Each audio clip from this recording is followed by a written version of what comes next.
Holly Rowe was there on the sidelines, ESPN reporter, also a winner of the Kurt Gowdy Award for outstanding reporting. And she was there on the sidelines for the entire weekend with women's college basketball. And Holly, kind enough to join us from Los Angeles, where she just landed. How would you describe the last month for the sport of women's basketball? The last month of the women's basketball has been transcendent and electrifying and really good basketball. I have been very lucky to be on the Caitlin Clark train. I've been doing games at Iowa. I did her buzzer beater she hit with 1.5 seconds left to win a game against Indiana 3 weeks ago. And then I did her Sweet 16, Elite 8, all the way up to the Final Four, watching her beat South Carolina and then drop 30 in a loss last night. And it's just been, I just haven't seen anything like it. I've been covering women's basketball for 30 years. I have seen all of the contemporary greats. And I was with Diana Taurasi and Sue Bird yesterday, and they're even impressed. So that should tell you something. But it's been really cool. And then the story of LSU, this is the most improbable national championship you've ever seen in your life. They had one player on the roster this summer. These are all transfers. And they won the national championship. So it's been a whirlwind, but it's been really cool. I wonder what the reaction would have been if you gave Caitlin Clark the most outstanding player for the Final Four. Yeah, I think that has happened before. We have had a most outstanding player on a losing team. The world would have gone crazy because they think she gets too much star treatment. I would argue she's earned it. She set the record for most points ever scored in the NCAA tournament. She's broken every record. I think her play on productivity deserves it. But I see why they didn't. I totally get it. And Angel Reese is a phenomenal young woman. I can't sing her praises enough. She actually came and shadowed me during college football this year because she wants to do what I do. And she was so good on the sidelines. She was pointing out things. She knew the game. She had several observations that were important to my work. And so Angel Reese is a deserving most outstanding player, and she is a phenomenal young woman. Yeah, I love that women's basketball got the big stage, and in some ways overstaged the men's tournament because you had some really good teams, storylines, Caitlin Clark, but I don't want the takeaway to be Angel Reese holding up a ring finger to Caitlin Clark. But it feels like that's going to be more than just a footnote here, Holly. Yeah, I'm really frustrated by this. This is such a distraction. And I was, obviously going through social media last night. And I have a question for you. I really am genuinely interested in this because it seemed like the people that had the biggest problem with the trash talking. And the backstory is Caitlin did this in their last round. Now, she didn't do it in somebody's face. She did the John Cena, "You can't see me." Everybody thought it was hilarious. John Cena tweeted at her. Angels was a little more in Caitlin's face. I get that. But why are older men so offended by this? I really want to know. Well, they probably tuned in for the first time. They probably thought, oh, gosh, let me see. Oh, there's this little white girl, and she's acting like Pete Maravich and Steph Curry, and wow, she's incredible. And not realizing that she is very demonstrative on the floor. She's always going to the crowd, "I can't hear you," or holding up a three, and she waved off the South Carolina girl on the perimeter. It felt like Angel was saying, "You know what? Enough. We deserve credit. You were overcovered." They can't be mad at Caitlin Clark from the standpoint of she brought eyeballs. But my feeling was LSU and South Carolina were bothered by the overcoverage of Caitlin Clark. Therefore, people didn't focus on these women on these teams in their minds. That was the feeling I had. That's what people feel in their minds. I'll tell you this. I personally, I flew overnight, red eye, slept in the airport on the floor to get to Baton Rouge to do a feature on Angel Reese January 24th. I have flown to St. Thomas to personally do a feature on Aaliyah Boston. Like we have covered everybody, but for some reason, people get that idea that these other women don't deserve coverage. And that bothers me because her productivity on the court demands the coverage she received, period. Well, then we misconstrue, and this is the feeling I got and I don't go on social media, but when it's sent to me, then I'll read. But sportsmanship and gamesmanship, that all of a sudden It felt like Angel Reese needed to show sportsmanship, whereas it was okay for Caitlin Clark to have gamesmanship, that she could be more taunting with you a little bit, or, she has fun, and I have no problem with any of this stuff. If I was disappointed that Angel used that moment, you just won the national title.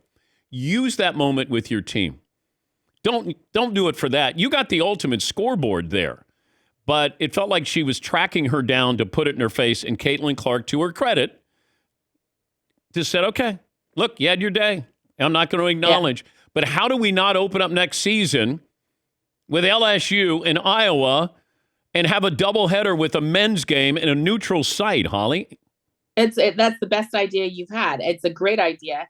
There's a couple of layers to this conversation that I think are important. Number one, if this happened in a men's game, would we even be talking about it? We might, depending on who it is, but we don't have stars. It might have been a funny meme. It would have been a throwaway. It wouldn't have been a hashtag. But we don't have stars in the men's game, Holly. Yeah. It's interesting. Patrick Beverly does a lot of stuff. Draymond Green, all these guys do a lot of stuff, and we don't call them classless all the time, maybe sometimes. But so it bothers me that I think we demand a certain behavior by gender, one. Number two, for some reason, I think that we are only allowing Black women to behave a certain way. That's not right. And Caitlin Clark in her last game just told her opponent, that's a friend of hers, you're down by 15, shut up. We caught it on camera. That became a meme on the internet. So I have no problem with these young women talking trash to each other. That's sports for the end of time. Both of these women, both Caitlin and Angel, grew up playing on boys' teams. They were both MVPs of two separate boys' teams. Angel was an MVP of her boys' team with her brother that played on it, who now plays for Maryland. These women grew up playing with and against the boys. So I have no problem with their behavior. I really don't. Do I wish Angel hadn't done it in that particular moment so that became the story? Yeah. Maybe, because I don't want this to detract. She is incredible. She has taken this team from absolutely nothing and dragged them to a national championship. She's the one on the court. Do this, try harder. She is the most demanding, in your face, demanding accountability. Angel Reese won this national championship by sheer will and force and skill. That's what I want us to be talking about, because I freaking love her. They should do, maybe she does a Kay's jewelry commercial where she's pointing at the finger, yes, and then they go to Caitlin Clark and she's going, are you still doing that? Like, you could do it. You could have some NIL money coming in. And I promise you, Caitlin talks so much trash. Like, she really does. Not in a negative way. She's funny. She's so competitive. I promise you, Caitlin Clark has no problem with this. Maybe she's disappointed about the loss today, but the one person who's not going to be on social media like, woe is me, is Caitlin Clark, because she totally gets it. Yeah, it's weird. I said when I started the show, if you think this is about race, then it's about you. It's about the person who is consuming this. If you see, like, I didn't go, a black girl can't act that way, but I didn't get caught up in. The only thing I thought was, when you win, celebrate with your teammates. Don't make it about you and Caitlin Clark. Use the moment for the team, because that's who won. Her team won that championship, not her.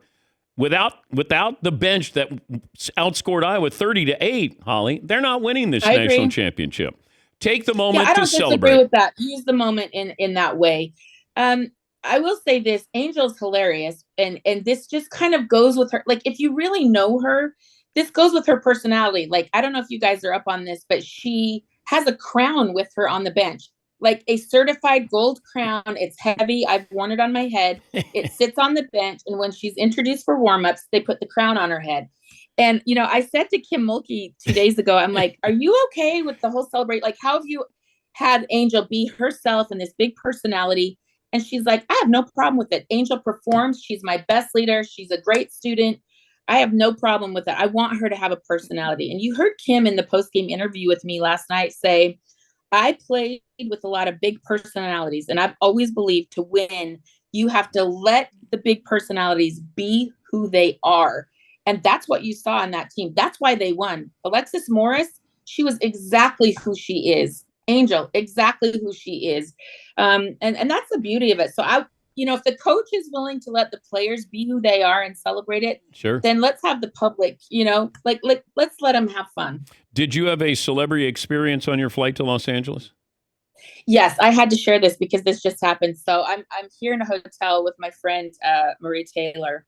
We're going to hang out today in LA on a little day off girls excursion, and we want to sit by each other on our flight. So we asked this very nice gentleman that's sitting next to Maria, "Do you mind moving? Could you please move?" And he gets up, he moves all of his luggage. It's a whole thing. So nice. So we get off the flight, we're walking out, and the woman in front of us says, "Do you all realize you just made Johnny Gill from New Edition move seats?" So we're mortified. We would like to say thank you to Mr. Gill. We will be purchasing tickets to his show this Saturday night in LA, and we're very sorry. That's but awesome. It was very funny. It was very funny. It's great to see you. Thank you for having me. And thanks for talking about women's basketball. Everybody has been so great, so supportive.